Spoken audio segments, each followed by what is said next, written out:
In het Nederlands. Extra Journaal. Vers van de pers.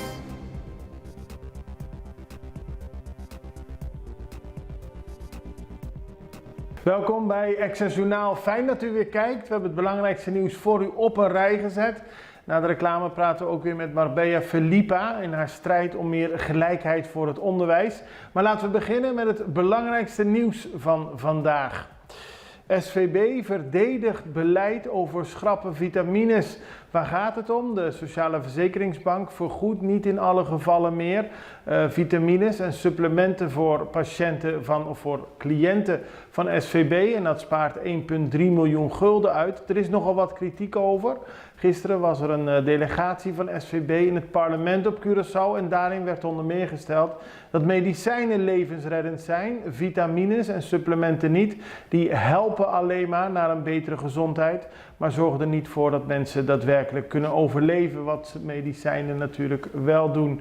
In die zin verdedigt de SVB het beleid. Er is nog steeds veel kritiek, maar ook begrip in het parlement, omdat de kosten voor de gezondheidszorg op Curaçao nu eenmaal heel hoog zijn. Weer voldoende ambulances. Eigenlijk ligt dat ook in hetzelfde lijn. De gezondheidszorg op Curaçao had gisteren een moeilijk moment. Misschien wisten we het niet.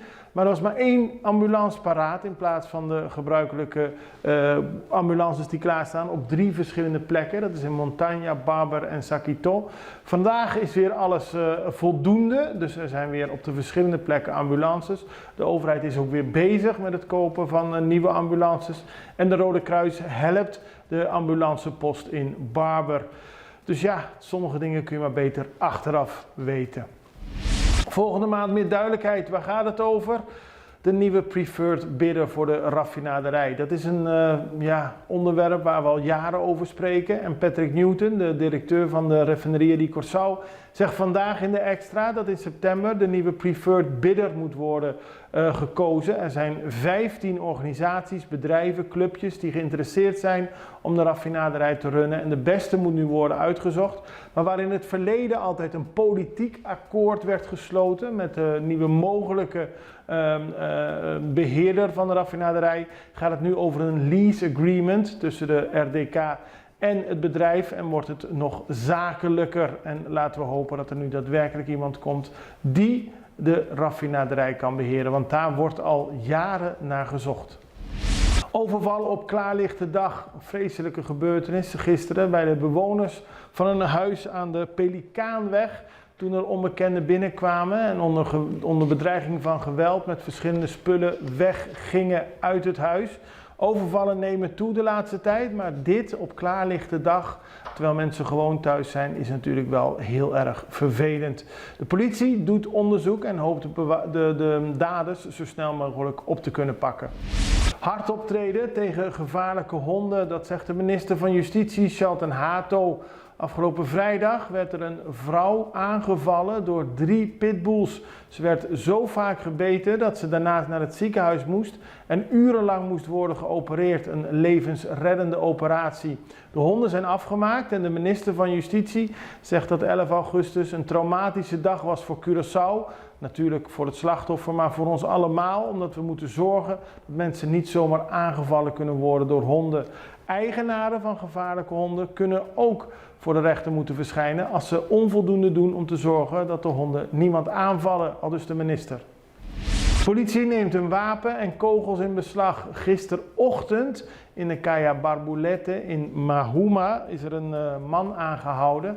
Een 33-jarige man, omdat in zijn huis een automatisch wapen met veel kogels en een kogelvrij vest werden aangetroffen. Het vermoeden bestaat dat de man betrokken is bij criminele activiteiten. De man zelf is de zoon van een voormalige politicus die eerder vastzat. Zo schrijft de Extra vandaag, weliswaar voor een ander delict. Maar de politie hoopt op deze manier erachter te komen waar het wapen verder voor is gebruikt in de afgelopen periode.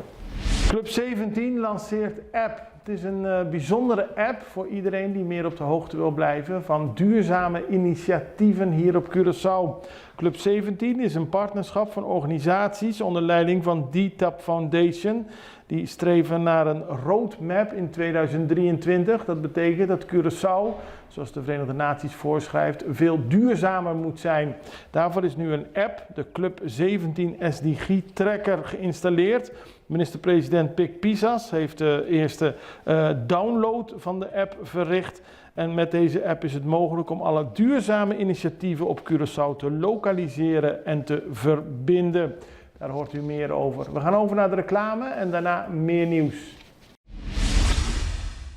Hallo, we gaan naar Bonaire toe. Dat is altijd leuk. We brengen Access Journaal met heel veel liefde en plezier vanaf Curaçao. Maar van 3 tot 8 september zijn we op Bonaire. Dan gaan we kijken hoe het op Bonaire gaat. We brengen het laatste nieuws van Bonaire. En natuurlijk ook alles wat er op Curaçao gebeurt, volgen we vanaf daar. Voor veel mensen interessant om te zien hoe het eraan toe gaat in Bonaire. En als er adverteerders zijn die denken van nou, daar wil ik ook wel aan bijdragen, dan kunt u naar dit mailadres een bericht sturen. U hoort de komende weken meer van ons over deze reis naar Bonaire. In ieder geval de eerste week van september. Nieuws vanuit Bonaire door Access Journaal. Blijf kijken. Vorige week hadden we al een keer een gesprek met Marbella Felipa van vakbond Doen. De onderwijsvakbond wil bepaalde zaken binnen de onderwijswereld op Curaçao die ongelijkheid in stand houden, in plaats van zorgen dat alle docenten de beste arbeidsvoorwaarden hebben. Daar wil ze wat aan doen. Gisteren was er een nieuwe vergadering met de leden. Vorige week was er al een vergadering. Toen hebben de leden gezegd, laten we beginnen met het schooljaar, maar wel ervoor zorgen dat er een gesprek plaatsvindt met het ministerie van Onderwijs. Vandaag belden we haar op en vroegen hoe het gisteren ging met de voortzetting van de strijd van Doen. Nou, gisteren ging het heel goed qua opkomst, maar zeker qua input van de collega's. Die waren daar met één en dezelfde kreet. Namelijk, ze willen beslissingen hebben en dat deze beslissingen ook uitgevoerd worden. Ja. En dit is met name vanwege het feit dat jaar in jaar uit dat dezelfde discussies komen, dezelfde discussies beginnen het schooljaar, eindigen het schooljaar met alle gevolgen van die. Ja. En een van de gevolgen is de demotivatie onder de leerkrachten en onderwijspersoneel. En natuurlijk heeft dat een rol en impact op ontwikkeling en kwaliteit van ons onderwijs. En dat kan je dus niet zo langer hebben. Als de docenten ontevreden zijn, dan heeft dat effect op de lessen die ze geven. Natuurlijk. Ik bedoel, als je je niet lekker voelt, dan kan je niet presteren zoals je wilt. Nee. En in het onderwijs, onze belangrijkste instrument, dat is onszelf. Je hele ik, dat is het belangrijkste instrument in het onderwijs, naast natuurlijk de materialen die wij soms niet hebben. Ja. En wat is er gisteren besloten? Nou, gisteren hebben wij alle punten op een rij gezet die wij graag zien dat er een beslissing genomen wordt op deze punten. En we hebben het over de vakantierooster, de huidige vakantierooster, 27 uur voor de collega's in de CSBO, vakantiedagen en werktijden van niet-onderwijzend personeel. De situatie van onderwijsassistent, klasseassistent, dat is is ook iets dat afgerond en gehandeld moet worden. De situatie van de directeur en adjunct-directeuren die niet conform de situatie op Curaçao eigenlijk ingedeeld wordt qua klassengrootte, dus het concept grote en kleine school. Dat klopt niet met wat wij eigenlijk daadwerkelijk hebben in het onderwijs. En zo kunnen wij een reeks van punten onder elkaar zetten. En hebben wij ook onder elkaar gezet gisteravond. En de collega's hebben gezegd, al deze punten moeten dit schooljaar afgerond zijn. Ook vroegen we, maar bij Felipa, overal gesprekken hebben plaatsgevonden met het ministerie van Onderwijs. We hebben afgelopen week een vergadering gehad met SG en haar medewerker. En we hebben afgesproken dat op basis van de punten die wij hebben aangegeven, dat wij weer begin september bijeen zullen komen om te kijken bij elk punt wat de deadlines zullen zijn. En de resultaten daarvan moeten we terug naar het onderwijsveld om te kijken of wij hiermee kunnen leven, ja of niet. Heb je het idee dat er binnen het ministerie ook daadwerkelijk een eind wil worden gemaakt aan het... Ja, de punten staan al heel lang op de agenda. Heb je het idee dat het ministerie ook wel beslissingen wil nemen hierover? Ik wil graag die vraag beantwoorden na begin september. Dan bellen we je dan weer. Gisteren in de uitzending van Extra Journaal hadden we al aandacht voor een kort geding. Dat is aangespannen door de stichting Pro Monumento. Dennis Klaus, de voorzitter van deze stichting, heeft gisteren een kort geding aangespannen omdat hij het niet eens is met de beslissing van de overheid om een pand op de hoek van de Keukenstraat en de Sommelsdijkstraat in Poenda af te breken. Volgens Klaus heeft de overheid zich niet aan alle voorwaarden gehouden die in zo'n geval moet gelden. De overheid wil het pand slopen, maar volgens Klaus is het helemaal niet in zo'n slechte staat.